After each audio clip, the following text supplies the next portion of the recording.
Greg Sheridan is the Foreign Affairs editor of the Australian newspaper.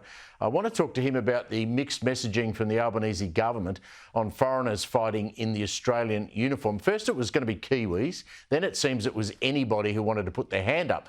The Minister, Matt Keogh, told reporters the net would be widened to include permanent residents from any other countries.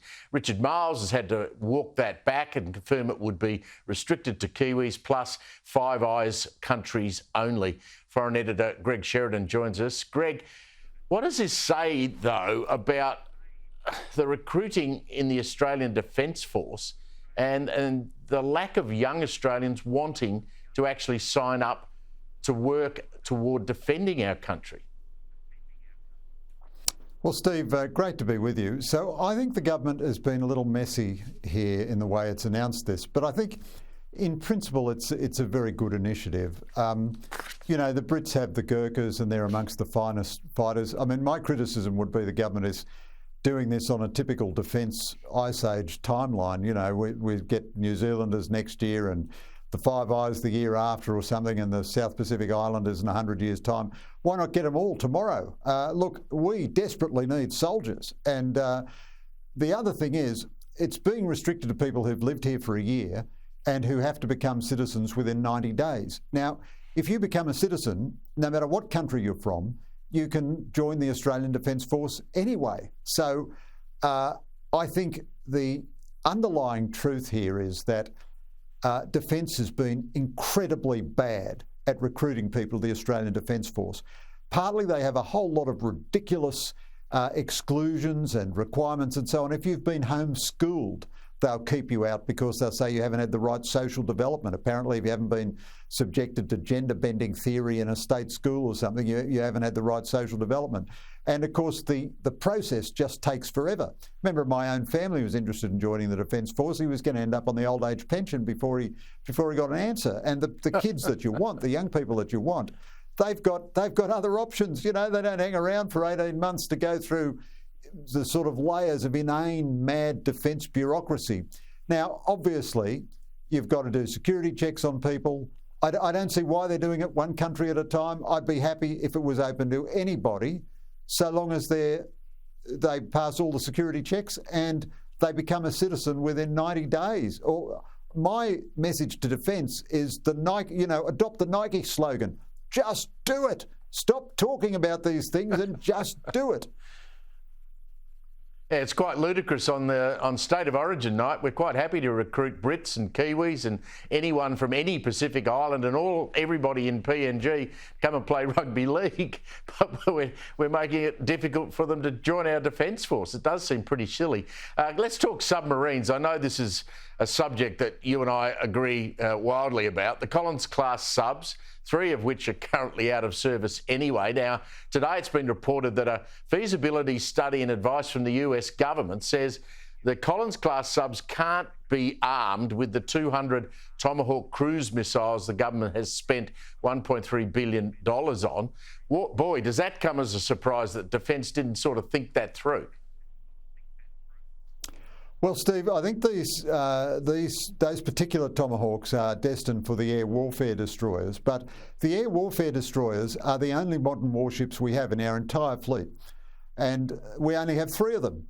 And of course, 200 missiles is a very tiny number.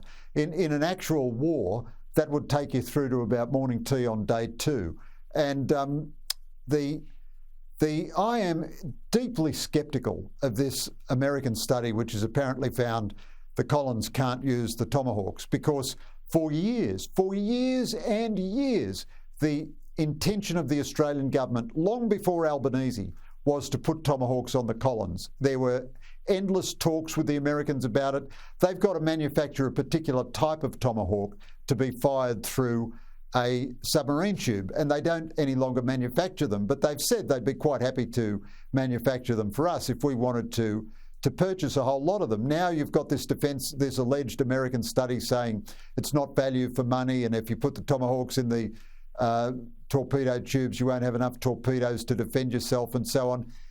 This sounds all too convenient to me. Defence always comes up with a million excuses about why it can't do anything at all. So they're not going to upgrade the Anzac frigates. it looks like they're trying to welsh on the deal even to upgrade the Collins. Of course, this is a bipartisan failure. It is grotesque and insane that we expect the Collins still to be in the water by the 2030s. You know, this is a bit like going into the Korean War with ships commissioned by Queen Victoria or something. It's completely insane. But the Liberal governments of Abbott, Turnbull and Morrison did absolutely nothing to acquire a submarine. So far, the Albanese government has got an agreement that we might buy a second-hand Virginia. Well, that's good if the Americans stick to that agreement, but hard to believe they will, because they'd have to take one out of their own line of battle to sell it to us, but they might. And then we have this pie-in-the-sky, cockamamie, bizarre scheme that while we can't make missiles or anything else, we're going to be able to build nuclear submarines in Adelaide. The whole bottom line of it all is we desperately need submarines. We ought to have them right now. The government always intended to put Tomahawks on the Collins class. They would be more formidable with Tomahawks. I just have the greatest possible scepticism about this latest dog ate my homework excuse that they've conjured up another report. I tell you what, any government can get Defence to conjure up any report in the world to tell it it can't do something. And to say something isn't value for money, well, what that means is how much do you value a formidable submarine? And now, you know, the Collins are supposed to be staying there until the 2030s and 40s, and yet apparently it can't fire Tomahawks. It just doesn't all add up to me. Defence seems to run a ring around every Prime Minister and every Defence Minister we've ever had. Just before you go briefly, do you believe that Israel might have an all-out attack on Hezbollah? The IDF apparently preparing for an offensive along that northern border. What are you hearing? Look, Steve, I think this is a very serious situation and it could well happen.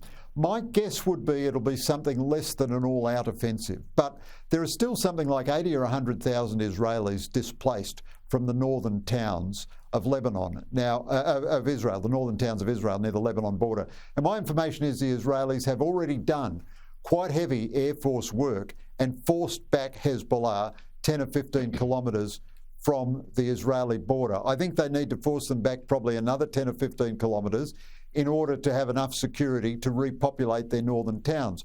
I'm certain that the Israelis will not accept a permanent situation in which their northern towns are evacuated. However, I also know that Hezbollah, although it's been firing a few missiles at Israel, it's looking at Gaza and it's saying to itself, well, guess what?